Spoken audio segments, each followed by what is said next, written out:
It looks like Joel Embiid is going to have another MVP level season, and it feels like he still hasn't even fully tapped into his full potential. Joel Embiid is a nightmare matchup for every team he goes against. With him being 7 feet and 260 pounds, there's virtually nobody in the league that can stop him from getting a layup or dunk in the paint. And then when you package that with his almost guard-like skills, when he's either posting up or facing up the basket, makes it truly remarkable. And I didn't even bring up his defense, which right now he's anchoring the 76ers defense to be a top 10 defense in the NBA. And his value is clearly showing on this team because currently they have their all-star point guard sitting out games and they still find themselves only 1.5 games back from the first seed. But does all this make Joel Embiid the best player in the NBA? That's what I'm going to try to answer in this video. So before I go in more in depth, make sure you guys like the video, hit the subscribe button, also hit the notification bell to keep you guys posted on my channel, and let's get into it. So obviously a major change in this Philadelphia 76ers offense this year is that they do not have their all-star point guard playing. So you would think without your all-star point guard playing that the team would take a dramatic hit to their overall game. But it hasn't necessarily been this way.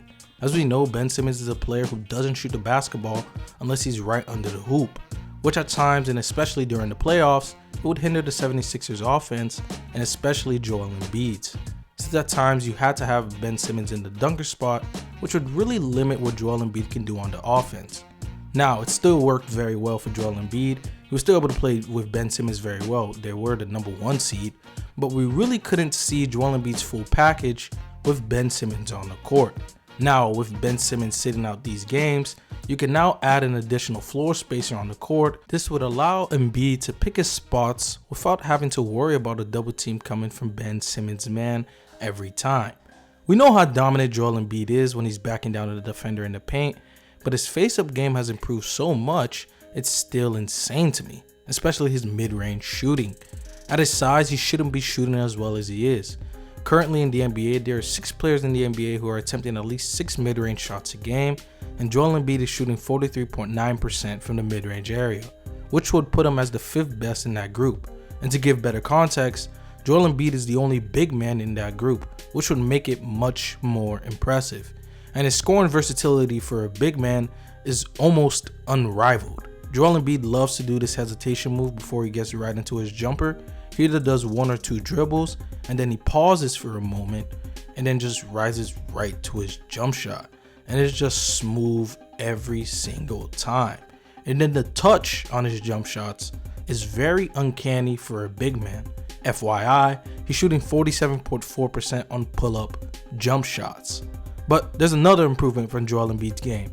Once he gets the rebound off a missed shot from the opponents, he takes the ball up the court himself in transition, and 9 out of 10 times it results in a bucket either from himself or from his teammates. Obviously, this is due to not having Ben Simmons on the court because that was usually his responsibility to take it up transition. But it's fun to see this new wrinkle in Joel Embiid's arsenal. Kuzma misses the shot, Joel Embiid takes the ball up the court himself, and you see right here, acts like he's going right, then spins left on Daniel Gafford, makes this shot. Joel Embiid takes the ball up the court, and right here you see he stops his dribble and he's one-on-one with the reigning defensive player of the year, and he's coming down the court full speed. Let's see what Joel Embiid does. Just bulldozes right through Rudy Gobert for an easy layup. Browns get the block, Joel Embiid recovers the rebound, does a quick behind the back, and look at this, pass fakes to the corner, just splits between the defenders and make this layup. Again, I don't want to sound like a broken record, but a big man this size should not be doing this. He is also a good 3-point shooter, where you will have to respect him shooting the 3. He only takes 3 a game, but he shoots it at a 37% clip. And when he's backing down an opponent, he has very good footwork in the paint where he can bait a defender very well, forcing them to have to foul him. And unlike other bigs, Joel Embiid can actually hit his free throws at a high rate, shooting 81% from the free throw line on 11 attempts. And one of the legitimate flaws in Joel Embiid's game was his playmaking ability. When you look back in past playoff series, you can see when teams would double team him, he he would usually rush to pass the ball or be too hesitant to make the simple pass, and it would result in a turnover. But the past 2 years, and especially this year, you can see the improvement in Joel Embiid's decision making. And with these clear improvements, I really don't see any glaring flaw in Embiid's game.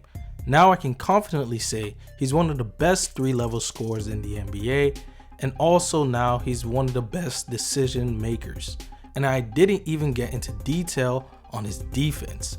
Embiid is an excellent help side defender. With his size and length, he's able to deter opponents from the paint, or if they go up with it, probably it would result in a block. And when he's on the perimeter, he's able to slide his feet very well and keep up with most guards, which makes him a defensive juggernaut. And then when you look at the advanced stats, it shows you everything you need to know. This team without Embiid is a bottom feeder of a team. But adding Embiid to this team, you now have the 3rd best record in the NBA, and you're only 1.5 games back from the 1st seed. And as I mentioned earlier, this is all without their all-star point guard. So back to the question that brought you here. Is Joel Embiid the best player in the NBA? I definitely think there's a case for it. When you have a center who is virtually unguardable on offense and his scoring output is currently one of the best of all time, and you pair that up with his elite defense, making him one of the best two-way players we have ever seen, and now he's an above average playmaker, I wouldn't say it's a hot take to think Joel Embiid is the best player in the world. In my opinion, it's a toss-up between Jokic, Giannis, and Embiid, but that's just my opinion. So let me know what you guys think about Joel Embiid being the best player in the world. Do you guys think he'll be able to keep this up for the rest of the regular season and maybe even win the MVP award? Let me know in the comment section below. So make sure you guys like the video, hit the subscribe button, hit the notification bell to keep you posted. And for now, your boy Dream Hoops is out, man. Peace.